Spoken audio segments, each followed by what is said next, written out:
Before the sun had a chance to rise, the sharp clang of a bell echoed through the valley. In villages pressed between steep hills and wild terrain, men with hollow eyes and calloused hands rose from wooden beds. Not with eagerness, but with resignation.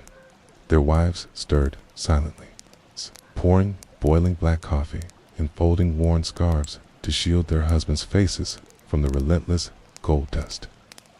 The children remained asleep, unaware if their fathers would return by nightfall or return at all. Work in the mines was not a job. It was a pact with danger, signed in sweat and silence.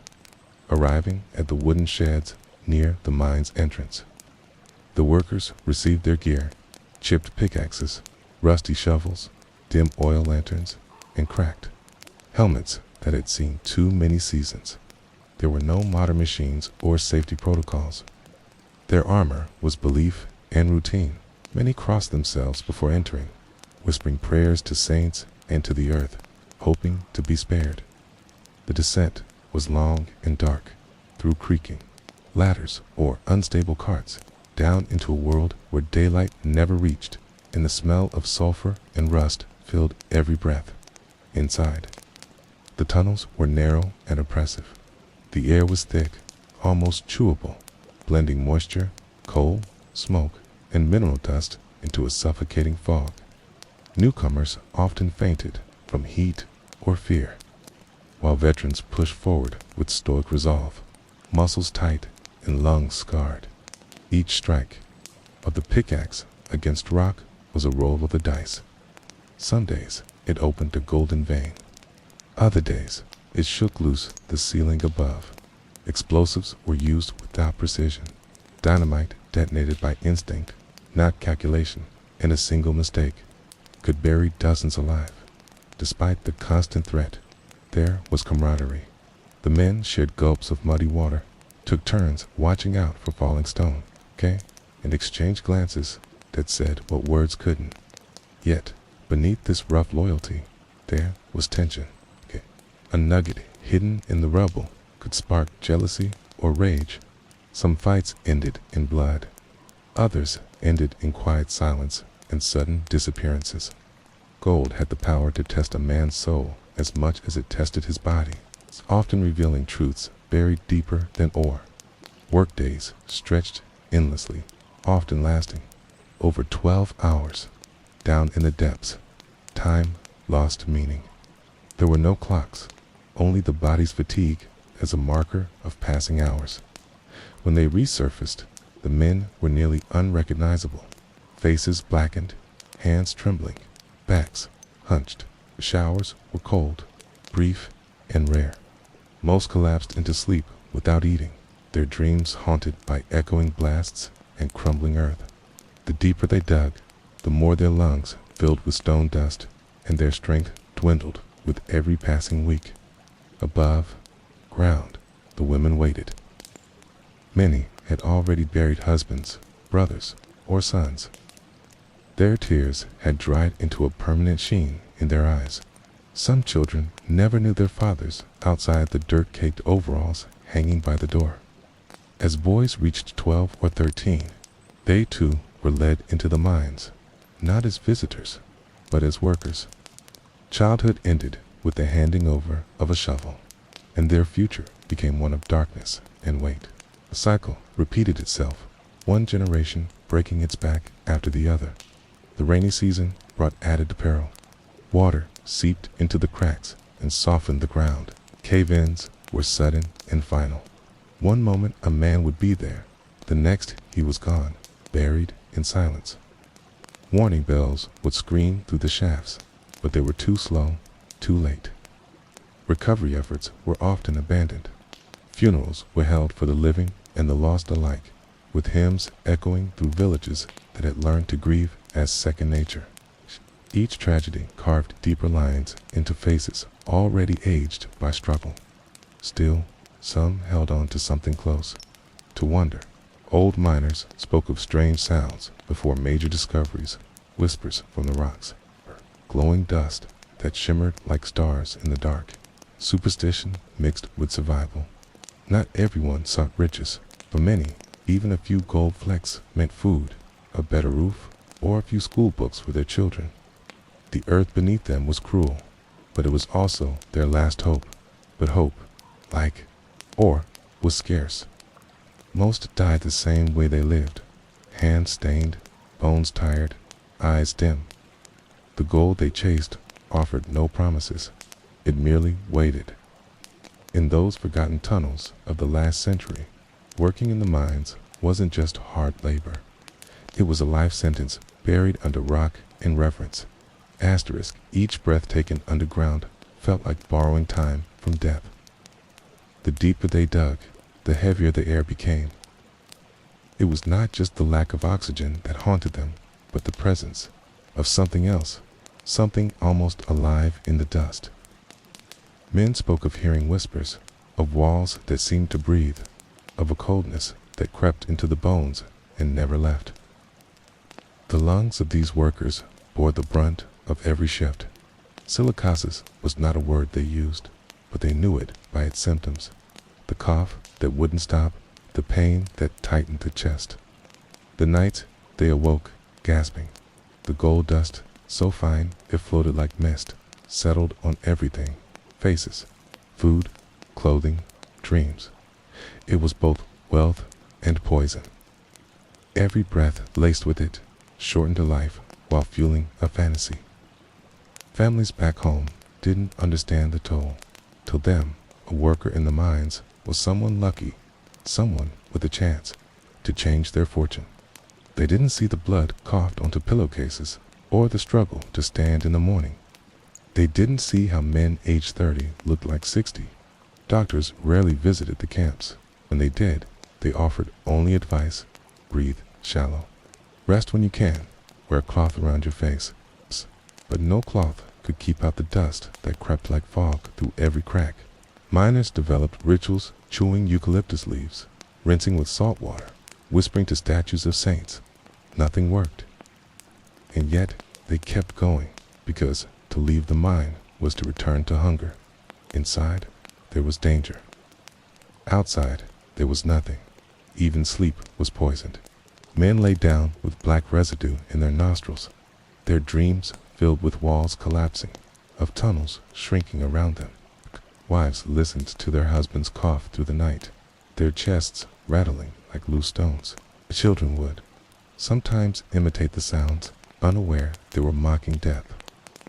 In some corners of the mining towns, the ground itself had absorbed so much dust that plants no longer grew. The price of gold was life, measured in quiet gasps. The body burned calories. Faster underground.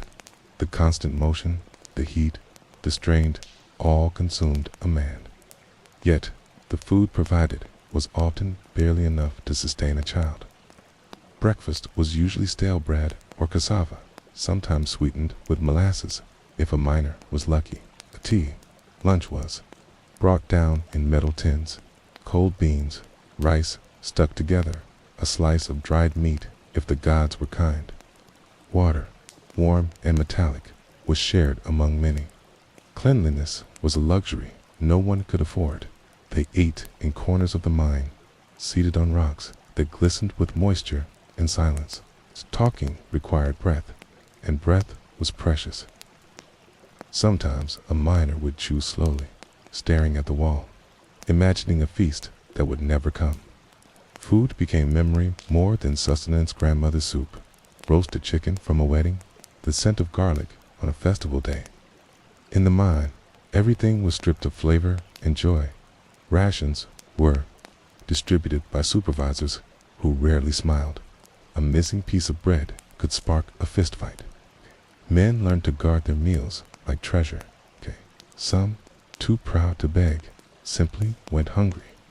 Their cheeks hollowed out and their eyes grew distant. In rare moments of kindness, older miners would sneak food to the younger ones, whispering, "Eat, boy, or this place will eat you." That was the way of the mine, devoured slowly. Even celebrations were modest. On paydays, some men pooled coins to buy meat and cheap liquor. They They sat around fires, eating with their hands, laughing too loud, forgetting just for a night.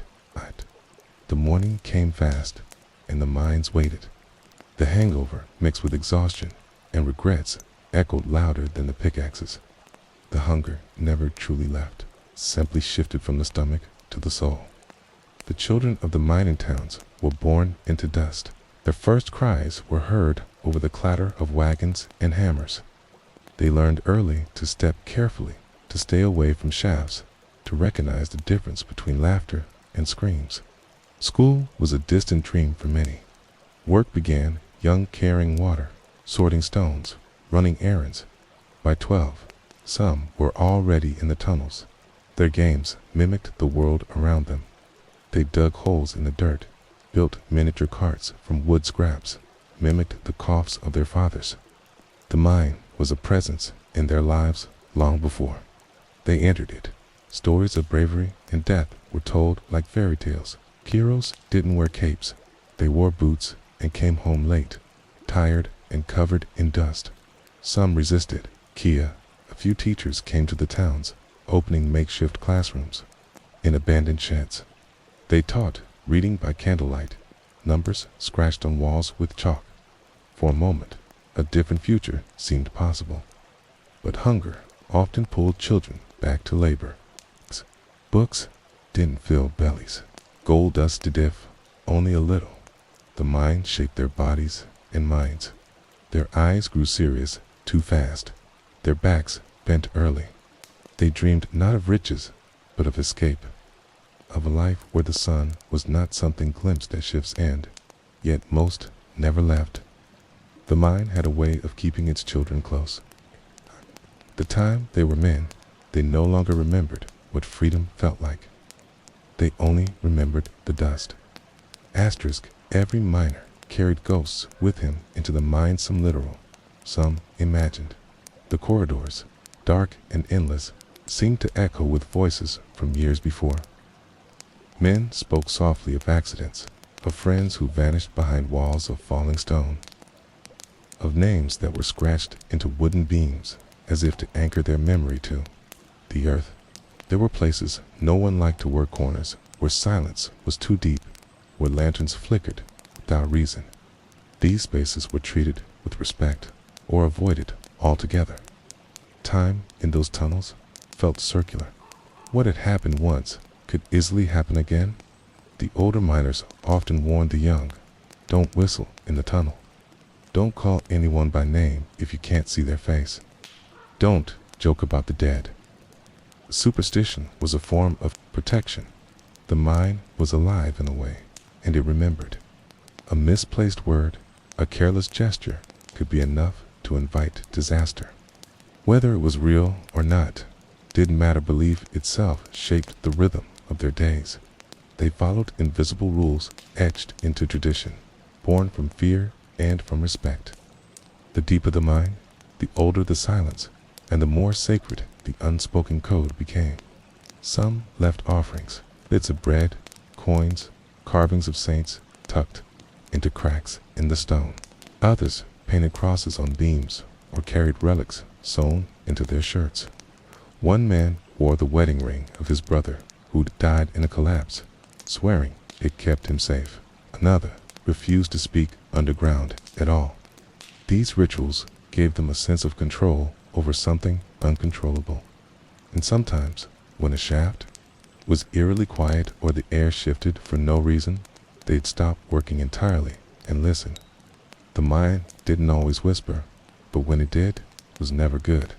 The past lingered not just in the tunnels, but in the stories shared around campfires at night. Each tale was a caution, a warning, a remembrance. The men didn't cry when telling them. They spoke flatly, eyes fixed on the flames, but the weight in their voices betrayed the truth. The mine didn't just take lives, it kept them trapped between layers of stone in the dark. The earth buried not just bodies, but memories. And in those moments of storytelling, they weren't just remembering others. They were reminding themselves they were still alive. Asterisk, when the shift ended, the journey upward began. It wasn't just a physical climate, it was a ritual of return. The ladders were steep and slippery, the carts jerky and slow, muscles burned, and every joint screamed. But reaching the surface meant something sacred. Breath, sky, color. Men emerged like ghosts from the grave, blinking in the light, skin coated in soot, eyes hollow from hours in shadow. The world above looked both familiar and foreign. Trees swayed, birds sang. It was as if nature had forgotten them. No one spoke. During the ascent, each man carried his own exhaustion, his own private relief. The tunnels behind them moaned softly, as if calling them back.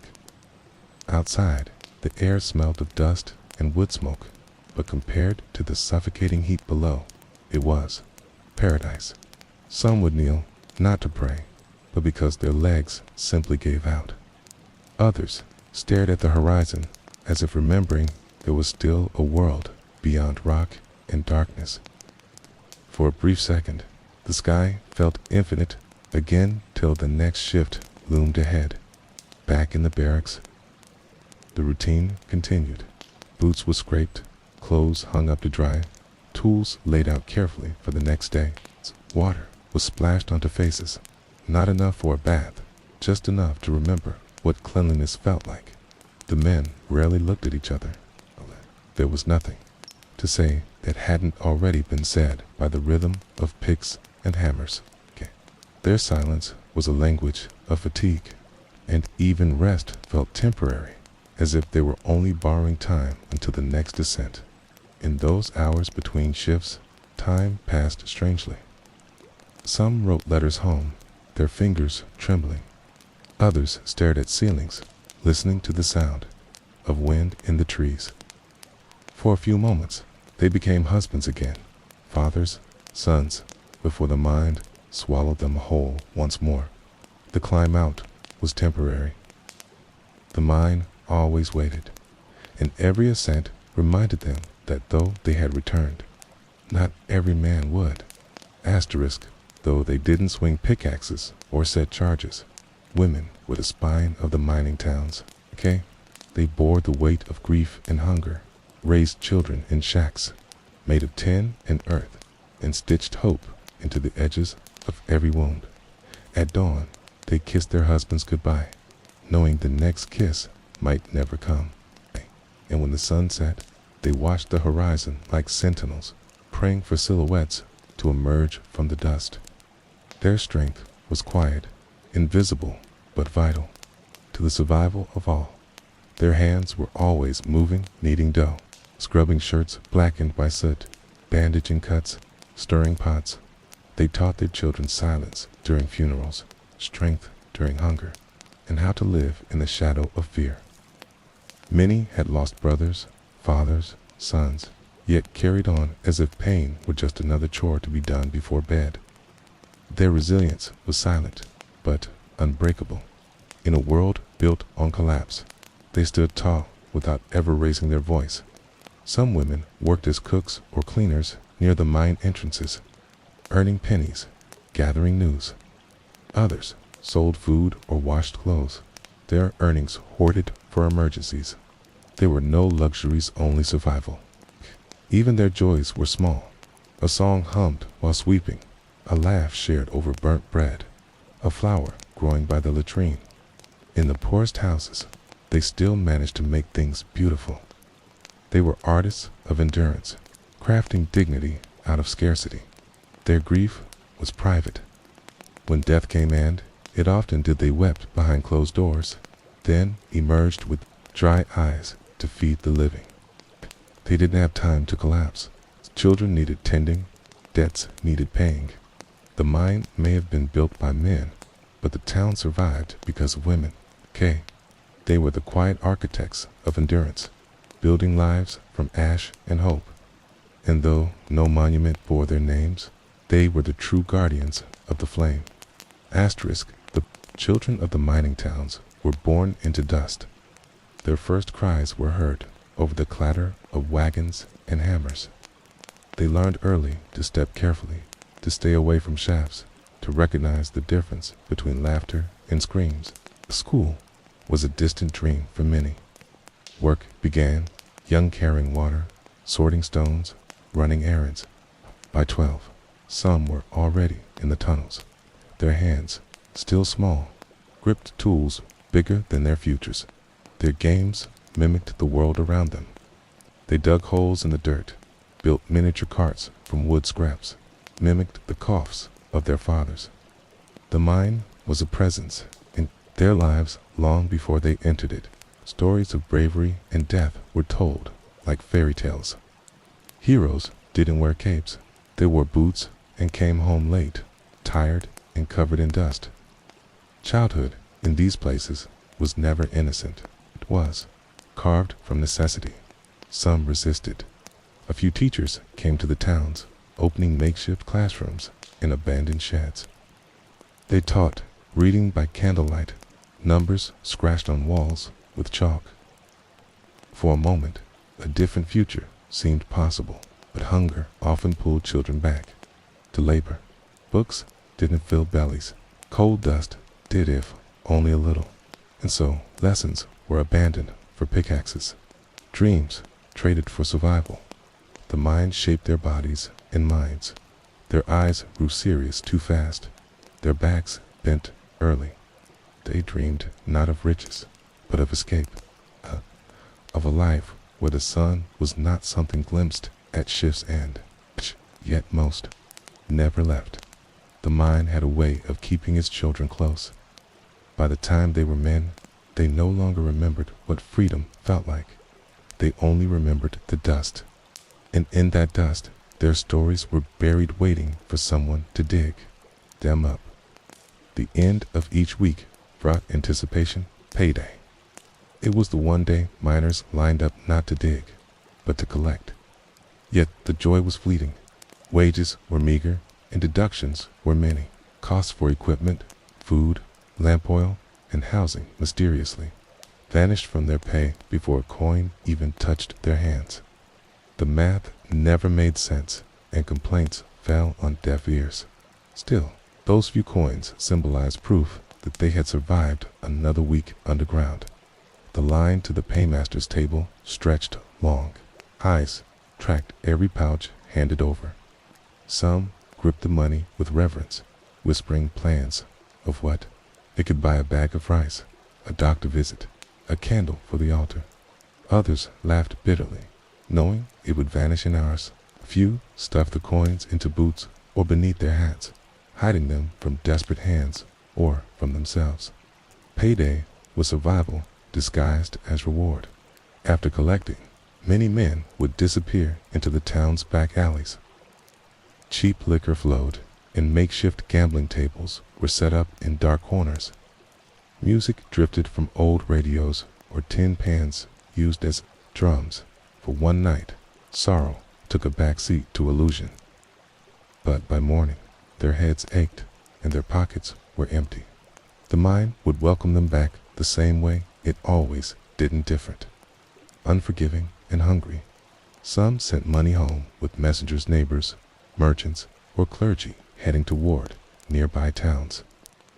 Letters were folded with the coins sealed with hope, but not all letters reached their destination. Theft was common. Trust was currency too, and just as fragile. For many miners, payday became a cruel reminder. The mine did not just take their labor, it took their power to build anything lasting. Asterisk. Not all wounds were visible. While bruises and cuts could be wrapped, there were injuries that festered beneath the surface, buried like the gold they chased. The mine twisted joints, crushed fingers, shattered knees, but it also broke spirits. Men who once stood tall began to limp, not just from pain, but from the weight of disappointment. Their strength, once their pride, was now their burden. Each shift took a little more than it gave. There were no on-site hospitals, only wooden shacks with basic supplies and maybe a retired midwife or elder with herbal knowledge. Broken bones were set with splints made of scrap wood. Infection was constant. Cuts turned red, then black. Fingers were lost, teeth fell out, and no one talked about the trembling that started in the hands and slowly climbed to the chest. Most ailments were shrugged off. Stopping meant starving. When someone collapsed, others carried them out. There was no ambulance, no urgency, only the slow procession of men carrying one of their own on a door or a sheet. If he was lucky, he returned days later, patched together. If not, his tools were quietly claimed by others. Okay? The mine didn't wait for anyone to heal. Okay? There were mouths to feed and too few willing bodies. Cain became part of the uniform. Psychological wounds ran deeper. Nightmares stole sleep. Silence filled rooms that once held laughter. A man might sit for hours, staring at a single point on the wall, lost in a memory he couldn't speak aloud. There was no word for Dramaja's tiredness, just he's not the same anymore. They weren't, in the mine, uncaring, moved on.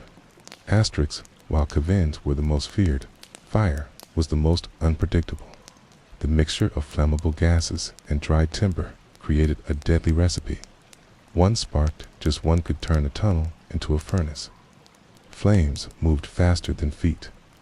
Smoke choked before men could scream, and once it started, escape was rare. The fire consumed not only air, but hope. Some men were trained to detect the scent of gas of faint, metallic sting in the nostrils. They carried canaries, not out of kindness, but because the birds died first. A silent bird was a warning. But sometimes, even the canaries failed to give time. There were days when smoke drifted through the shafts without warning. Lamps flickered, then roared. Panic set in like an avalanche. Some ran, others froze. When fires broke out, the mine sealed its mouth. Rescue attempts were brutal and often futile. Charred beams fell like spears. Oxygen vanished. The bodies found were unrecognizable, bent, blackened, mouths open in silent screams. Funerals were hastily organized. Grieving mothers wailed outside the mine entrance, kept back by guards or supervisors. There were no answers, only ashes. The smell of burned earth lingered for days. Some men refused to go back down after a fire. Most didn't have the choice. By the following week, new names replaced the lost ones, and work resumed. The mine never mourned. Only the people did. And even they learned to cry in silence, because grief in that world was just another form of labor. Asterisk theft was as common as breath in the mining towns. With so little to survive on, many risked everything for just a few grains of gold. Some men swallowed nuggets wrapped in cloth. Others sewed them into their sleeves or slipped them into the seams of their boots. Smugglers became legends, those who made it out with enough to vanish forever. But for everyone who escaped, 5 were caught. The punishments varied. Some were fired, others were beaten. In more isolated camps, the punishment was permanent. Supervisors didn't need courts, only fear. Accused thieves were dragged before their peers, made examples of. A missing nugget could mean a missing finger. A missing pouch could mean a missing body. Justice in the mines was swift, brutal, and rarely fair, but desperation clouded judgment. A man with a starving child didn't think rationally. The risk became worth it. As the gold passed through so many hands, small amounts vanished constantly. Supervisors themselves often pocketed more than they declared.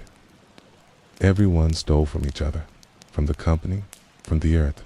It became a cycle. Take what you can before someone else does. Trust was a luxury. Miners watched one another with cautious eyes. Friendships formed, but always with conditions. Shared secrets could become leverage.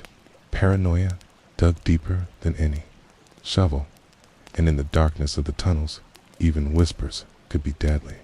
The gold, pure in appearance, was corrupting everything it touched. Asterisks, every tunnel had a name, and every name had a story. Some were christened after disasters: widow's vein, cracked tooth, devil's mouth. Others bore the names of lost men or foreboding nicknames passed down through generations. Walking through them was like entering a library of the forgotten. The walls held memories not written in books, but etched in scratches, blood, and sighs. Men spoke of seeing shadows move ahead of them too fast to be human. Some believed spirits roamed the oldest shafts, protecting or punishing. Lamps dimmed for no reason. Rocks shifted with no tremor. These events were rarely discussed in daylight, but every miner had his own story, told only to those he trusted. The tunnels remembered more than the surface ever would. Maps of the mine were incomplete. Old paths were bricked over or lost to cave-ins. Yet experienced miners could navigate by smell, by feel, by memory. They'd touch a certain wall and know what lay ahead. They walked by rhythm, counting steps, noting changes in temperature. It was a sixth sense, developed not from training, but from survival. Even outside the mine, men could close their eyes and picture the layout perfectly. They dreamed of it sometimes fondly, sometimes in terror. The mine became part of their internal geography, carved into their very souls. It was more than a workplace. It was a labyrinth of memory, sorrow, and echoes that never faded. And even in old age, they could still hear its call. Asterisk, the overseer, was both guardian and executioner. He walked the tunnels not to mine, but to command, carrying a ledger in one hand and a whip in the other, literal or metaphorical. His eyes missed nothing. To the company, he was loyal. To the miners, he was fear incarnate. With a single gesture, he could dock, pay, assign harder shifts, or have a man removed entirely. His word carried the weight of law, and the miners knew it. Some overseers were former miners themselves, hardened by years of labor and promoted not for fairness, but for cruelty. They knew where the body broke, where the mind cracked. They used that knowledge without hesitation. Others were outsiders, clean, well-dressed, untouched by the dust. They issued orders with arrogance, viewing the men below them as tools, not lives. Their boots never touched the true depth of the mine. Men changed when the overseer passed. They worked faster, breathed quieter, avoided eye contact. Even the bravest ones lowered their heads. A missed strike, a slowed pace, or a wrong word could spark punishment. And punishments were public, deliberate, a message to everyone else. The overseer ruled by demonstration, by keeping fear fresh, but not all power was visible. Some miners resisted in silence, breaking tools to slow production, hiding or pretending ignorance. Whispers passed from mouth to mouth. Resentment simmered beneath every blow of the pick. And though the overseer stood tall, he was never safe. Accidents happened, tunnels collapsed, and sometimes no one asked questions. Rain was not welcome in the mining towns. To the earth, it brought life, but to the mine, it brought death.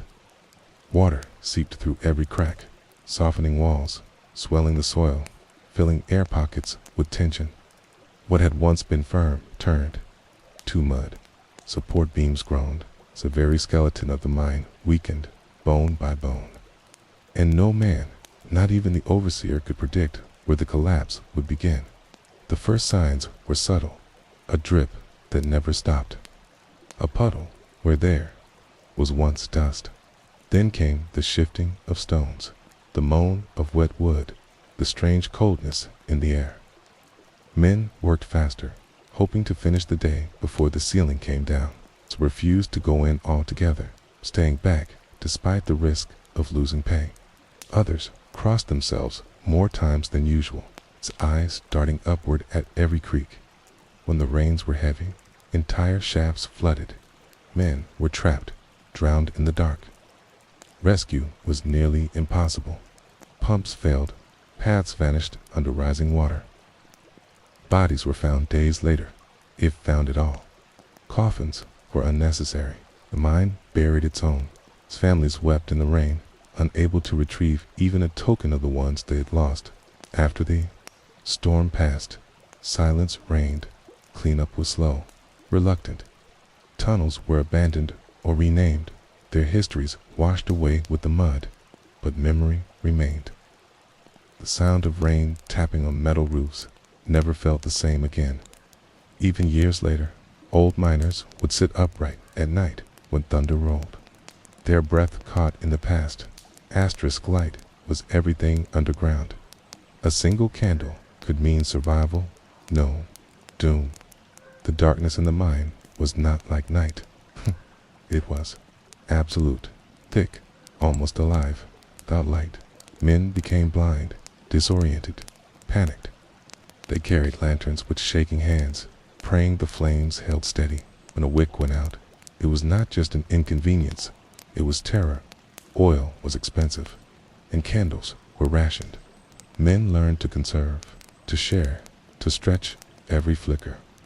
Some built reflective surfaces, placing tin behind the flame to multiply its reach. Others memorized paths in case the worst happened. But still, the dark waited, okay? One sudden gust, one drop of water, one mistake and the world vanished. There were stories of men lost just a few feet from the exit, turned around, consumed by shadow. They shouted for help, their voices lost in the maze. Some were found, eyes wide, hands bloody from clawing walls. Others, not at all. The darkness could feel infinite. And in those moments, a man questioned not just his surroundings, but his sanity. Every miner had a moment where their flame nearly failed. They remembered it forever, the heartbeat in their ears, the sweat on their palms, the whisper of fear louder than a shout. Light was not a tool, it was a companion, a guardian. And in its absence, the mine revealed its true face, merciless, ancient, and indifferent to the lives within. Asterisk, even the harshest laborers needed rest. And so, the Sabbath arrived like a slow exhale. No picks, no carts, no shouting overseers, just stillness. On that day, most did not speak of gold. They spoke of God, of forgiveness, of peace. Churches, even the smallest and poorest ones, filled with weary souls and stained clothes, their hands clasped, their eyes closed. The prayers were not elegant. They were raw, broken, sometimes whispered through tears. They asked for strength, for protection, for the chance to see another week. Some asked why their sons were taken. Others begged for healing. The altar, cracked and old, held more pain than any mine shaft. But it also held hope. However fragile, it remained. After the service, families gathered. Meals were shared, no matter how meager. A bit of meat, a baked bread. Laughter, though brief, returned. Children ran, women sang, and old men told stories. It was a day when the town remembered it was alive. The wind that blew through the streets carried more than dust, it carried the scent of something sacred. But even on the Sabbath, the mine loomed. It was there, in the background, like a sleeping beast. Men avoided looking toward its mouth. They knew it would awaken at dawn. The peace of the Sabbath was borrowed time, a pause in a sentence that never truly ended. And yet, that single day sustained them. It was enough to keep going. Asterisk, not all losses made the news. Some men simply vanished. One day, they were beside you, swinging a pick. The next, gone. A misstep, a sudden collapse, an unexpected fire, they were swallowed. Sometimes, their bodies were recovered. Sometimes, only their helmets, and sometimes, nothing at all. Just silence and the smell of wet earth. Families waited at the entrance, eyes searching every shadow, ears straining for footsteps. Wives clutched scarves, mothers prayed with cracked lips. Children asked questions that had no gentle answers. The waiting stretched for days, then weeks, until hope faded into routine. Life moved on, but grief lingered like dust. Some built small shrines near the shaft stones, stacked carefully, names scratched into wood, candles lit with trembling hands. Others planted trees or flowers, trying to bring beauty to a place that had taken so much.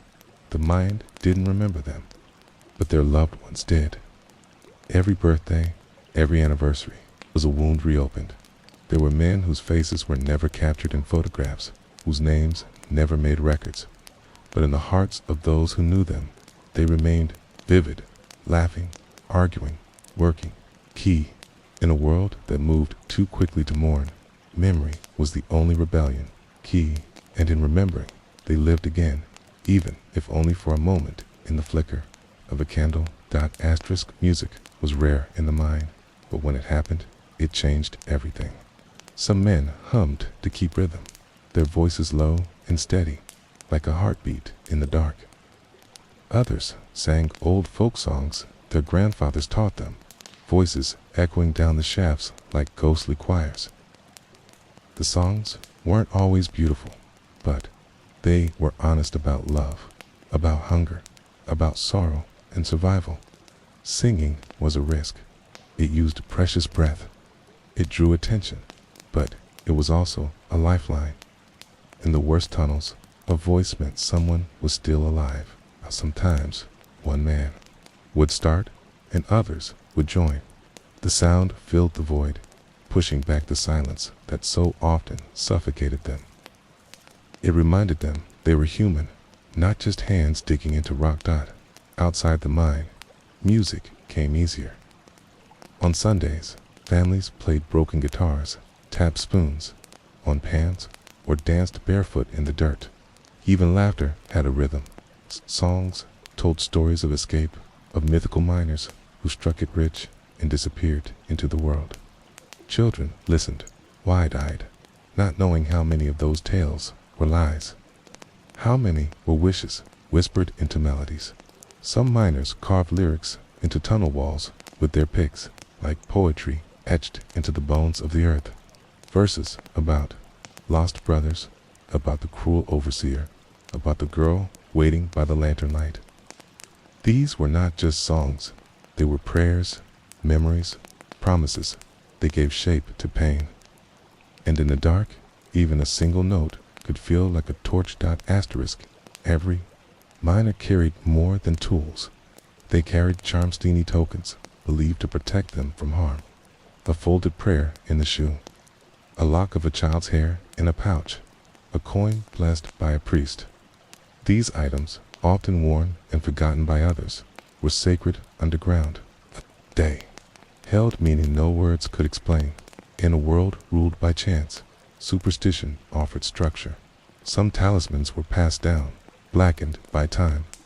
Others were makeshift stones shaped like hearts, crosses carved into wood, beads from a broken rosary. The miners believed, not because they were naive, but because they had to.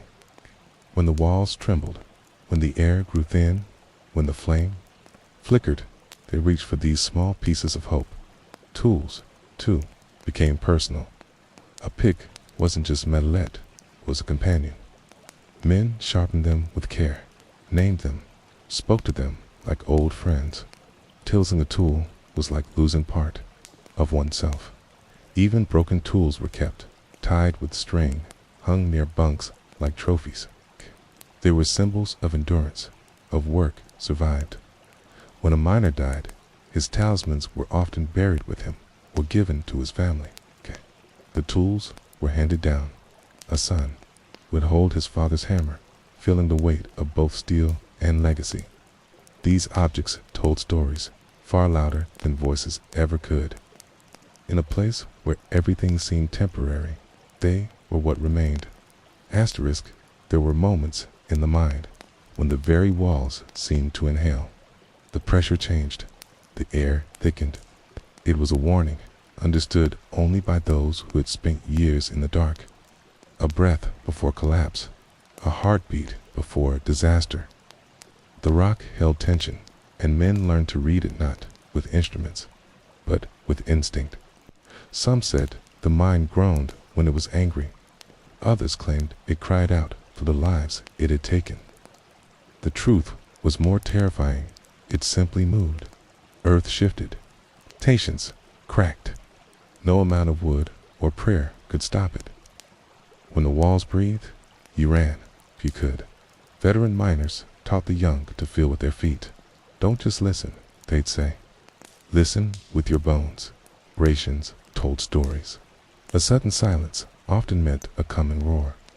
Sometimes a faint tremor would pass through the soles of your boots, no sound. No warning, just the earth whispering its intent. When the collapse came, it was not always loud. Sometimes it began with a sigh, then a rush of air, then darkness. Survivors never forgot the sound. They described it differently, like thunder, like an animal growling, like 1,000 spoons dropped at once. But the feeling was the same. Helplessness, into terrible knowing that someone wasn't coming back. Romance was rare, but not absent. In the harshest conditions, hearts still found each other. A miner would fall for the baker's daughter, or the seamstress with coal-smudged cheeks. Courtship was simply an extra loaf of bread, a carved trinket, a shared moment near the well. In a world filled with noise and death, love whispered softly. Letters were passed through siblings, through friends. Words scratched onto paper with shaky hands, ink smudged with sweat. Wait for me, they wrote. I'll make enough to leave this place. But many promises died underground. Lovers mourned in silence, wearing black, then returned to work, because grief didn't pay rent. Weddings happened, though never lavish. A priest, a borrowed dress, a gold ring bought with a week's wage. The celebrations were loud, filled with dancing and food, as if defying the mind's hold for just one night. For those few hours, laughter returned to tired faces. And when the sun rose, they went back to work, married not only to each other, but to the mine as well. Children born of these unions carried both pride and burden. They were proof that life continued, even in shadow. Mothers watched over them fiercely, knowing what fate awaited. Love didn't save anyone from the mine, but it made the burden lighter, and in a place where joy was fleeting, even a single kiss was a rebellion. Asterisk, the night shift was different, colder, quieter. Shadows moved in ways they didn't during the day. Men worked by dimmer light, their minds slower, their fear more acute. Everything echoed louder. A cough, a dropped tool. A breath held too long. Time stretched. Hours felt like days. The dark pressed in closer, whispering things only the tired could hear. Fewer workers meant more danger. Something happened. Help was far. The overseers were stricter, their patience shorter. Stakes were punished swiftly. But the pay was slightly better, and for many, it was the only shift available. They learned to sleep in daylight, to wake with the moon. Their families forgot the sound of their footsteps during the day. Midnight miners formed a unique bond. They shared secrets the day shift never knew. They told stories they wouldn't dare repeat in sunlight. Some claimed to see figures moving where no man should be. Others laughed nervously, brushing it off. But no one walked alone. Even the bravest took comfort in footsteps nearby. Outside, the town slept. But beneath it, life continued slow, steady, grim. And when dawn broke, the men emerged like ghosts, blinking in the light, their faces unreadable. The night took something from them each time, but they kept going, because the mind didn't care what time it was, only that someone was always digging. Asterisk, every miner entered the tunnels with a dream. Some wanted to buy land, others sought to pay off family debts, build a house, or give their children the education they never had. The mine was supposed to be a bridge, a hard one, yes, but temporary. Few planned to stay forever, but time moved differently underground. Days bled into weeks, into years, and dreams, like lungs, grew tired. The gold they sought had a cruel way of slipping through fingers. Wages disappeared, accidents delayed plans, and sickness made savings impossible. Each year, they told themselves, just one more season. But soon they were 30, then 40, their backs bent permanently. Their hands no longer held shovels with strength. Dreams became memories. Memories became regrets. Those who managed to leave did so quietly. No parties, no farewells, just a packed bag and a silent exit at dawn. The rest watched with envy, masking it as disdain. "He'll be back," they'd say, but deep inside, they wondered what it felt like to breathe without dust in the lungs, to sleep without fear of collapse, to live without the mind. And so, the dream changed. No longer escape, but endurance, to survive, to watch children grow, to see another Sabbath, to hear music again. The mine did not kill all dreams, it simply buried them deeper, and only the strongest, the most stubborn, dared to keep digging for something more. Asterisk, there was a scent that clung to miners like a second skin. It wasn't just sweat, it was earth, metal, sulfur, and fire taped to their clothes, their hair, their beds. Even after bathing, the smell lingered. It followed them into churches, into markets, into their children's arms. It was the scent of labor, and everyone recognized it. Miners didn't notice it after a while. Their noses adapted, dulled by exposure, but newcomers winced, and outsiders wrinkled their faces. Women washed shirts with boiling water and strong soap, but still it clung. Children hugged their fathers and came away smelling like the mine. It was more than odor, it was identity. That smell carried memory, reminded men of comrades lost, of laughter shared in shadows, of near-death moments and triumphs. The stench of the mine was ugly but honest. It was proof of sacrifice, of effort, of a life spent underground, trading time for fragments of gold. And for some, it was all they had. Even in death, it lingered. Coffins carried it. Funeral clothes absorbed it. Mourners wept over its scent. And when old men sat around fires, telling stories, it filled the air again, rising like smoke from their words. The mine never left their bodies, staged in skin, burned into soul, and carried by the wind. Asterisk, a bell controlled everything. It rang to signal ships, to warn of danger, to announce death. Its sound cut through noise, through silence, through thought. It was sharp, metallic, impossible to ignore. When it echoed, men paused mid-strike, hearts tightened, eyes met in silent understanding. Something had changed. For many, the bell meant routine, time to descend, time to eat, time to leave. But other times, it meant tragedy. A long, continuous ring signaled collapse. A pattern of 3 was fire. Frantic clanging meant someone was missing. It was the voice of the mine, mechanical and merciless, and it always demanded attention. Children feared the bell. Women hated it. Dogs howled at it. When it rang at strange hours, people gathered, hands wringing, breath held. No words needed to be spoken. They all knew another family's life had shattered. The bell never lied. It only announced what the mine had already decided. Some said the bell was cursed, forged from iron that once belonged to a shipwreck or a grave. Others claimed it had rung on its own before accidents. Superstition surrounded it, but no one dared to silence it, because in a place ruled by darkness, even fear had its function. And the bell was their only warning. Asterisk, the cemetery sat on a hill, overlooking the mine. From its peak, the tunnels were invisible, but not forgotten. Wooden crosses dotted the earth, many unmarked, some leaning with age. The soil was rocky, hard to dig. Graves were shallow, but hearts were deeper. Each plot held a story, a face, a voice, now gone. Funerals were quick. The work couldn't stop. A priest said a few words, often drowned by wind. Families wept in silence. Men stood with heads bowed, hats in hand.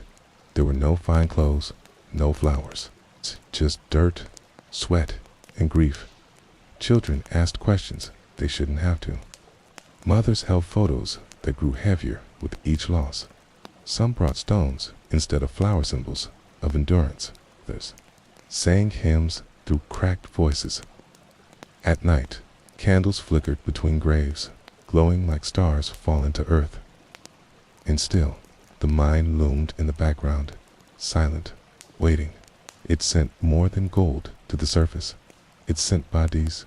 The hill grew crowded. New plots were dug beside old ones.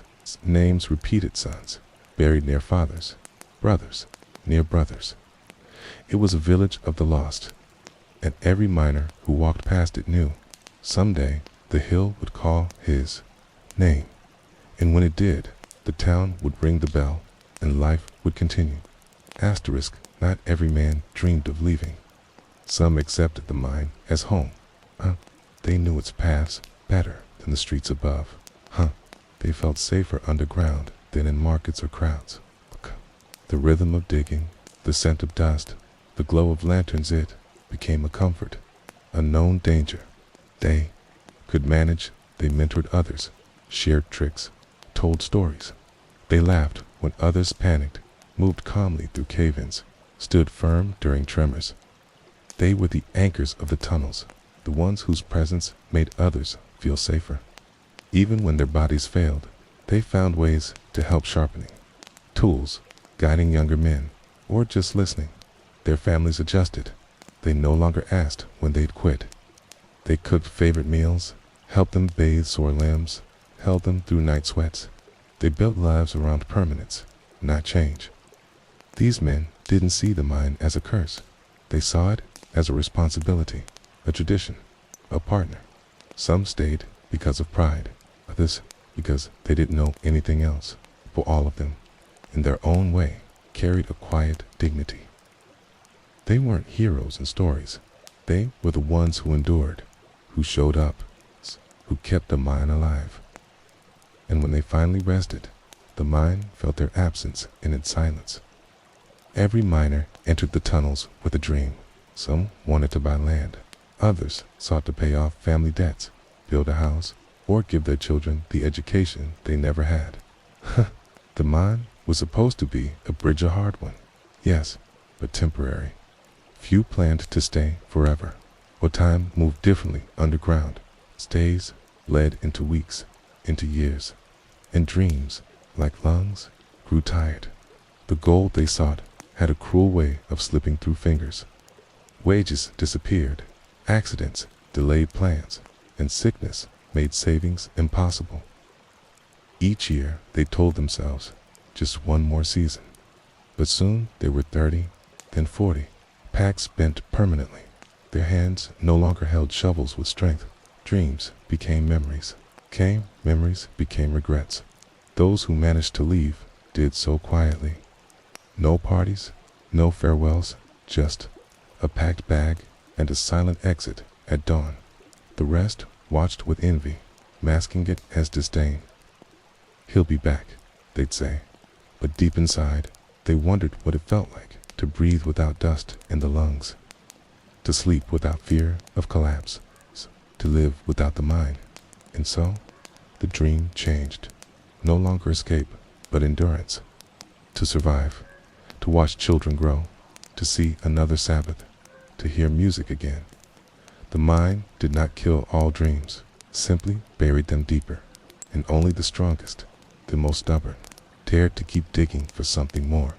In taverns and resting places, older men whispered about plans they once had. a shop they wanted to open, a trip to the capital, a vineyard on their father's land, all lost to time. Their voices cracked, not with age, but with what had not been lived. The mine had stolen more than breath it had taken, the paths not taken. Sometimes, a new miner arrived, bright-eyed and full of talk about saving money, building a future. The veterans listened in silence. They didn't mock him. They didn't crush his dream. But in their hearts, they braced for the moment when that light would dim, when that dream, too, would settle in the dust like all the others.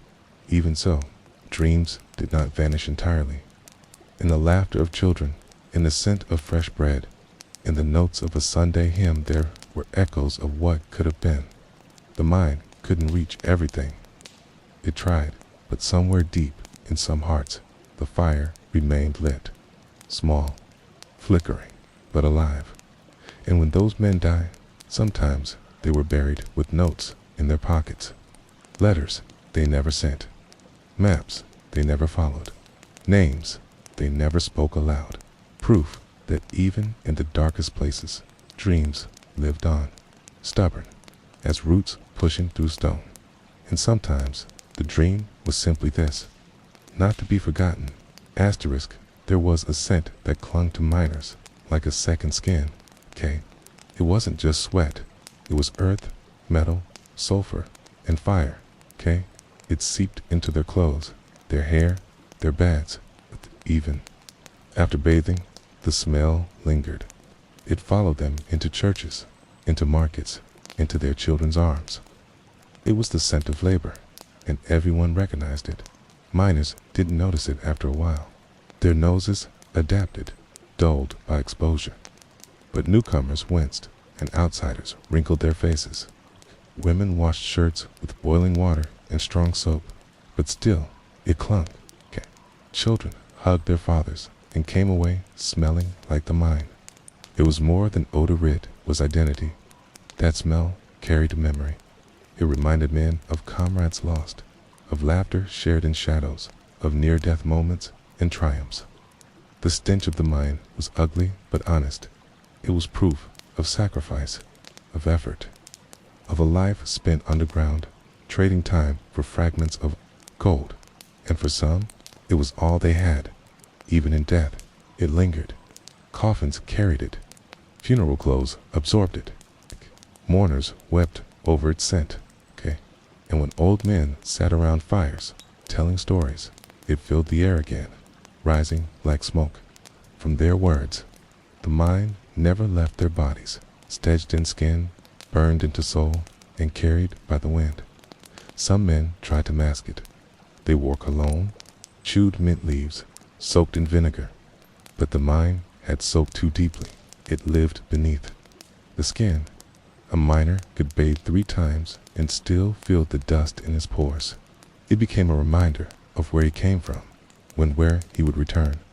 The scent seeped into objects, to pillows, mattresses, Bibles, hats. Everything touched by a miner eventually carried it. Families learned to accept it, even love it. It became a sign of return, of presence, of survival. The day a man no longer carried that scent was the day he never came back. There were wives who wept over a shirt left hanging after death, not just for the man, but for the smell that faded too fast.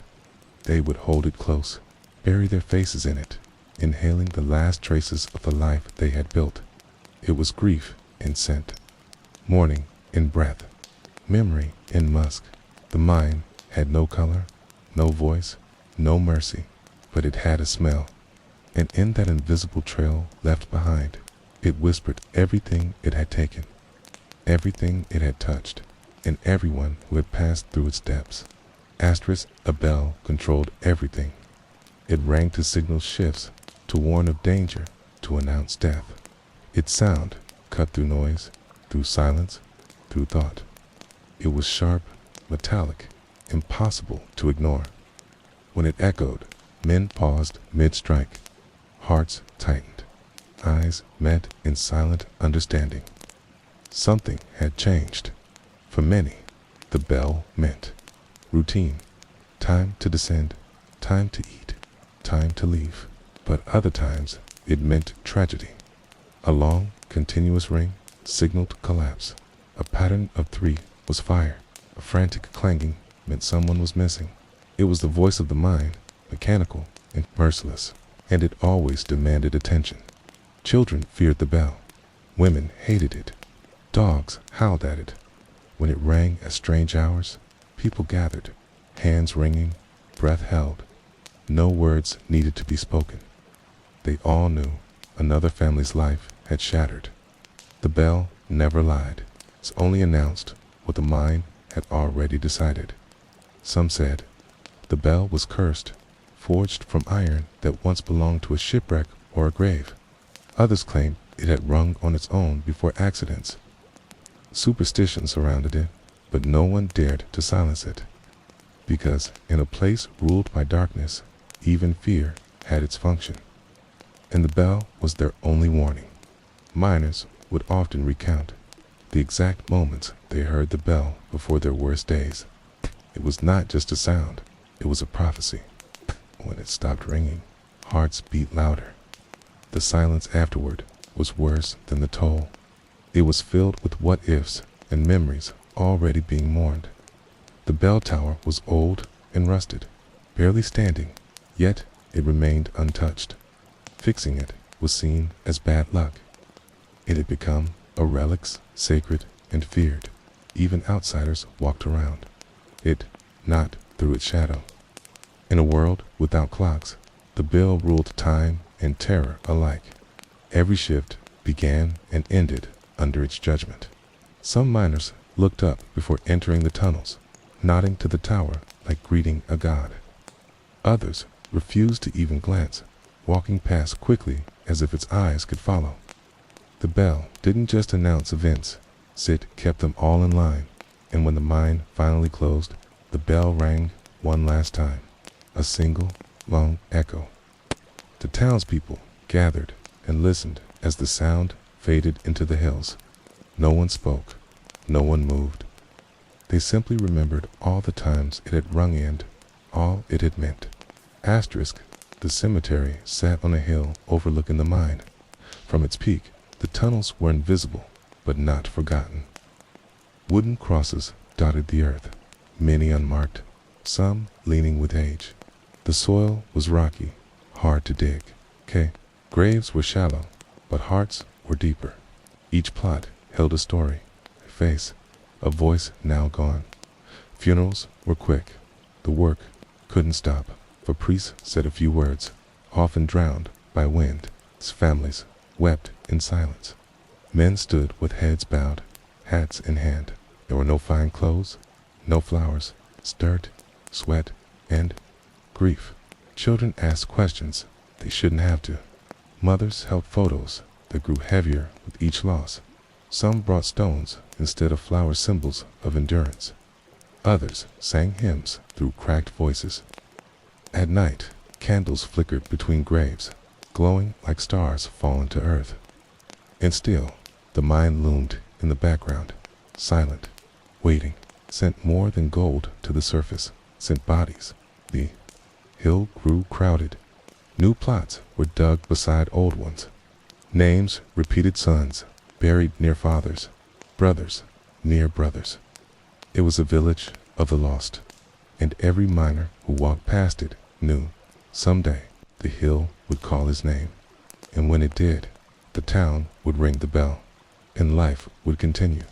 Families returned to the graves on feast days, placing bread and salt on the headstones. Children played between the crosses, unaware of their meaning. Women knelt, whispering prayers into the earth. Even the wind seemed to move slower there, as if respecting the silence of the departed. Gravediggers were among the most respected men in the town. They knew the stories of everyone buried there. They worked with reverence, carving names into the wood by hand. Some wept quietly as they lowered bodies, then wiped their faces before returning to the mine themselves. The cemetery became a sacred boundary, a place where the earth took back what the mine had stolen. It reminded the living that they walked each day beside the edge, and that one misstep, one wrong swing, could shift their path from tunnel to tomb, and still life bloomed around it. Wildflowers grew between the graves, birds nested in the crosses, and in that unlikely beauty, some found peace, 'cause even surrounded by death, there was still room for something gentle, something alive. Not every man dreamed of leaving. Some accepted the mine as home. They knew its paths better than the streets above. Hey, they felt safer underground than in markets or crowds. The rhythm of digging, the scent of dust, the glow of lanterns, it became a comfort, a known danger they could manage. They mentored others, shared tricks, told stories. They laughed when others panicked, moved calmly through cavins, stood firm during tremors. They were the anchors of the tunnels, the ones whose presence made others feel safer. Even when their bodies failed, they found ways to help, sharpening tools, guiding younger men, or just listening. Their families adjusted. They no longer asked when they'd quit. They cooked favorite meals, helped them bathe sore limbs, held them through night sweats. They built lives around permanence, not change. These men didn't see the mine as a curse. They saw it as a responsibility, a tradition, a partner. Some stayed because of pride, others because they didn't know anything else, but all of them, in their own way, carried a quiet dignity. They weren't heroes in stories. They were the ones who endured, who showed up, who kept the mine alive. And when they finally rested, the mine felt their absence in its silence. The community honored these men in small ways. A seat left empty at church, a lantern lit at the entrance in their name. Children were told their stories, not as legends, but as truthsmen who had chosen to stay and serve. Men who carried the weight for everyone else. When new supervisors arrived, they were introduced to these veterans first, not by title, but by presence. He's been here since the collapse of '38, they'd say, and that alone commanded respect. Their word in the tunnels was law. Their silence was warning. Their nod was permission. In time, some of these men lost the ability to work, but they never left. They sat near the shaft, watching the young go in and out, offering advice, catching tools. Their presence was comforting, a living memory of everything the mine had seen. And when they passed, the mine seemed quieter, as if mourning. The air grew still, the tunnels darkened, and for a moment, everyone remembered what they had given. Not gold, not strength, but their entire selves, given freely, without applause. Asterisk, there was a kind of silence only known to miners. It wasn't peaceful or empty, it was dense, weighted, like fog pressing down on the soul. Lived in the deepest tunnels, in the minutes after an explosion, in the hours after a friend didn't return. Silence didn't ask questions. It just stood beside them, waiting. Sometimes it settled after a shift, when the tools were quiet and the breathing slowed. Men sat side by side, saying nothing, not because there was nothing to say, but because nothing would ever be enough. They sipped water, wiped their faces, stared at the earth as if expecting it to speak back at funerals. The silence screamed. No one needed to ask what had happened. They simply gathered, heads bowed, let the quiet fill the space where words couldn't. It was a collective grief, shared but not discussed. In the mining world, silence was sacred. Even in sleep, it returned. Men dreamt without sound, reliving moments of collapse or fire, always without screams. The silence in those dreams was worse than noise. It was final, unchanging, eternal. And though they woke, drenched in sweat, it stayed with them through the day, another burden they never dropped. That silence had echoes. It followed men home, sat at their dinner tables, crept into their children's rooms. Wives learned to respect it, not question it. They filled the house with gentle sounds, pots clinking, water pouring, anything to keep the weight at bay. But the silence always won in the end. Poets and priests never captured it. It wasn't the silence of God, nor of death. It was the silence of survival, of knowing the earth could have taken you, but didn't. It was gratitude mixed with guilt, a quiet that couldn't be prayed away. Some said the mind listened when no one else did. That's why the silence was so thick, was the mind remembering who had passed through, who had given, who had lost, and who still remained. And in that silence, sometimes the miners found clarity, not comfort, not peace, but truth. It's the unspoken truth of all they had endured, all they had become, and all they would leave behind. Asterisk children in mining towns grew up fast. They knew the names of tools before they knew how to write. They could hear the difference between a pickaxe and a hammer. They learned to read faces when a father came home shaken, when a neighbor didn't come home at all. Innocence didn't last. Reality arrived early and stayed at school when it was available. Lessons were often interrupted by bells or news. A classmate's father was gone. A roof collapsed. A funeral today instead of spelling words. The teachers taught what they could, but life taught louder. And the mind cast its long shadow over every page, every lesson. Many children worked by 10, carrying water, sorting rocks, cleaning tools. This was disguised as help, as responsibility, but everyone knew it was preparation. At 13, most boys joined the mine officially. Their hands shook, not from fear, but from anticipation of joining the lineage, of earning bread, of not being a burden. Girls bore the pain differently. They watched their brothers leave and their mothers worry. Some became nurses, some cooks, others wives, far too young. They learned how to bandage wounds, how to hide tears, how to stretch food. They became strong, not by choice, but by necessity. When asked what they wanted to be, few children said miners. They said nothing, but they whispered dreams of becoming a teacher, a baker, a traveler. But the mind didn't listen to dreams. It pulled everyone close. Even those who resisted eventually felt its tug. Some children escaped through scholarships, distant relatives, rare strokes of luck. They returned years later, changed, clean, soft-spoken, haunted by what they had left behind. And though they'd made it out, they still carried the mind in their blood, in their guilt, in their memory.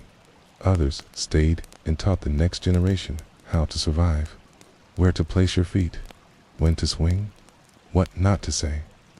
The cycle continued not out of ignorance, but out of love.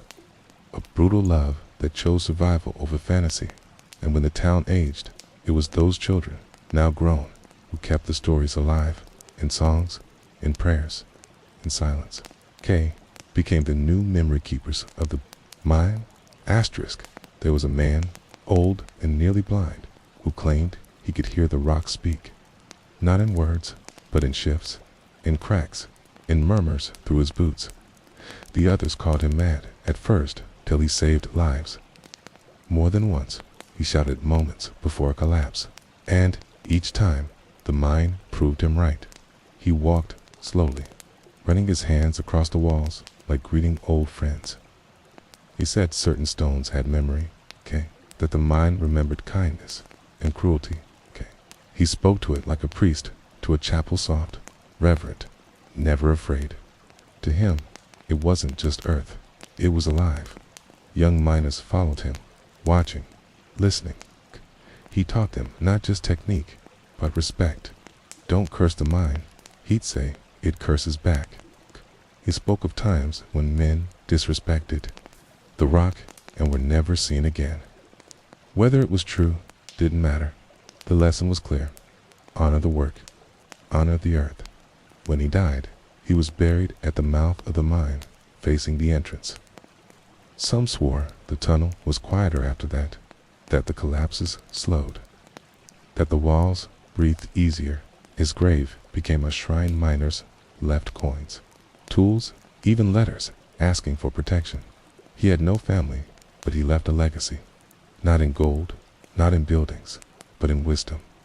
The idea that maybe, just maybe, listening to the land was as important as breaking it.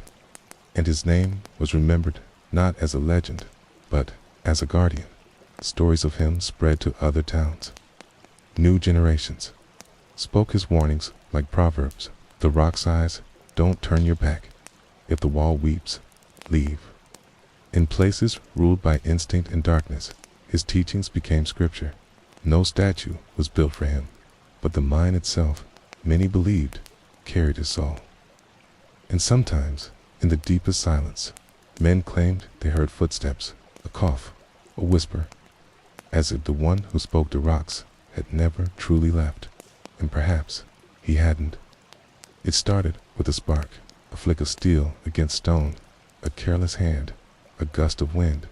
No one noticed at first, just smoke, faint and distant. But within minutes, the mine was screaming.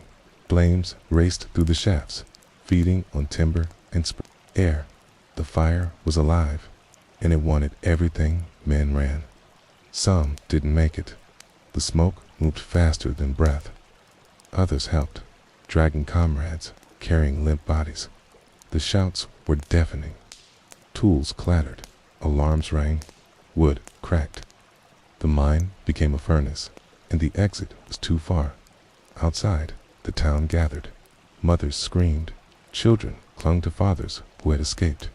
The priest stood barefoot, praying, louder than he ever had. Water was thrown, sand. Nothing worked. The fire had decided, and it showed no mercy. When it ended, the silence returned.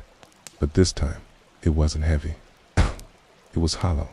17 men had died, a Kwan woman, 2 boys who had sneaked in to follow their fathers. The town wore black for weeks, but grief had to share space with hunger. And so, the mine reopened. The entrance was blackened. The walls smelled of ash, but they kept digging. What Joyce did. They have. Every step forward felt like betrayal. But the gold was still there, and so was the debt. So was the need. So was the silence. That fire became legend. A song was written. Its names were carved into stone. But no one felt healed, only older, only heavier. Some men never entered the mine again. Others said, if it's not fire, it's dust, and they returned, because the mine always called them back. Asterix, the doctors who visited mining towns, spoke of miners' lungs, collapsed veins, and poisoned breath. But no one needed medical terms to know the truth. The mine entered your body. Cuts, through smoke, through years of strain. You bled gold, you coughed dust, you wept without tears. Your very skin bore the signature of the mountain. Miners had skin like leather, scarred and cracked. Their eyes burned red from particles. Their nails turned black. The strongest among them aged too fast, their backs bent like old trees, their voices gravelly, their chests tight. Pain became routine. You didn't complain about it. You named it the shoulder, the hip, the ghost in the ribs. At night, they wheezed in rhythm with the crickets outside. Their wives would place warm cloths on their chests, mix old herbal teas, whisper prayers into their ears. Some days, the men could not rise from bed, but they still returned to the mine, not out of bravery, but necessity. The pain was predictable. Hunger was worse. There were no pensions, no insurance. You worked until your body said no more rand. Even then, some kept going. Wrapped their knees, tied sticks to their arms, soaked their hands in brine. They became part machine, part memory, part sacrifice. The mine didn't care if they limped, it only cared if they showed up. Miners used to joke that if they died inside the tunnel, they wanted to be buried where they fell. Less distance to carry me, one said. But the truth in the laughter was sharp. They knew the mine would take their strength. They just hoped it would leave their dignity. Children touched their father's hands and said, "Why is your skin like stone?" The fathers smiled and answered, "Because I work where the sun doesn't shine." And in that darkness, their flesh remembered every fall, every wound, every ounce of gold not kept. And still, they kept digging. Asterisk, behind a chapel, a wall stood, simple, made of stone. On it, names were carved by hand, each one a miner who had died beneath the ground. There were no dates, no causes, just names. First names, nicknames, sometimes only initials. But each one was holy to the town. Families came on Sundays to trace letters with their fingers. Children were taught to memorize them, not like facts, but like prayers. This one was your uncle. That one was my brother. The wall became a second scripture, a sacred ledger of sacrifice. To know the names was to know your history. When a new death occurred, the townspeople gathered. A chisel was brought out. The priest said a blessing, and the name was added slowly, respectfully. The sound of the carving echoed like a heartbeat. One more added to the silence. One more never coming back. Visitors from outside asked why they didn't build a statue. Statues forget faces, one elder said, but names whisper when the wind passes. And in the afternoons, the wind often lingered near that wall, curling around it like an embrace. Sometimes the names faded with time, worn down by rain and dust, but the people remembered. They didn't need the stone to see the faces. Memory lived not just on the wall, but in the work, in the songs, in the very dirt beneath their feet. Asterisk, no one remembered who wrote it. Some said it was a priest, others a dying miner. But everyone knew the words, a song of rhythm, of sorrow, of hope, sung at funerals, whispered before explosions, hummed on the walk home. The melody was slow, the lyrics simple. Tat, its weight could break a heart. One swing for the gold, one prayer for the soul, / one tear in the dust, one hand to hold. That was the chorus. It echoed from tunnels, from taverns, from churches. It was the town's anthem, unofficial, unapproved, unforgettable. Children learned it before they learned to read. Mothers sang it while cooking. Men sang it to keep pace. And when someone didn't return, it was the first thing sung at the vigil. No one clapped, no one smiled. They just sang, 'cause the mind took. Voices too, and this song was all they had left. The day the mind closed for good, they sang it together. Hundreds of voices, cracked and uneven. For once, they sang in daylight, and when the last note faded, no one moved. It was over. Not the grief, not the memory, but the digging. And the earth was silent once more. Asterisk, it came with no warning, just a letter from the company. Operations suspended, equipment removed, payments ended.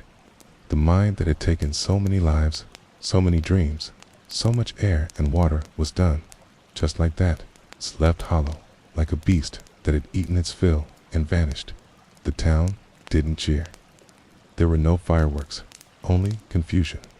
What now? What comes after a century of dust and digging? Fathers stood in silence. Sons asked what to do. Mothers counted what little was left. And the wind blew harder, as if trying to fill the void. Some left, others stayed. A few tried to start farms, bakeries, shops. But nothing grew quickly in soil soaked with grief. The children who had once feared the mine now feared hunger. Yet, slowly, something changed. A flower grew. A song was written. A new road was paved. The mine remained, of course. The entrance sealed, the tunnels dark, but it became something else. A memory, a warning, a place of pilgrimage. And those who had once survived it now told its story, not for glory, but so it would never happen again. Asterisk, the earth, they said, never forgets, knows every name buried beneath it, every tool broken in haste, every tear shed into its cracks. The mind may have closed, but the earth still whispered. Through wind, through rain, through the quiet crunch of boots on gravel, trees grew near the shaft, birds returned. Grass found its way through the cracks in the stone, but beneath it all, the tunnels remained ghost veins under the ground. And the earth, though silent, held it all, every echo, every scream, every hope that had fallen with the dust. Old men walked the paths with reverence. Women planted flowers where crosses once stood. As children played, unaware of what rested beneath. Life had returned, but it was different now, gentler, slower, and the ground, though calm, still pulsed with memory. Some say, if you press your ear to the rocks, you can still hear it, the heartbeat of the mind, faint, distant, but real. Not dangerous anymore, just present, just honest. It's the way only the earth can be. Asterisk, in the end, it wasn't about gold.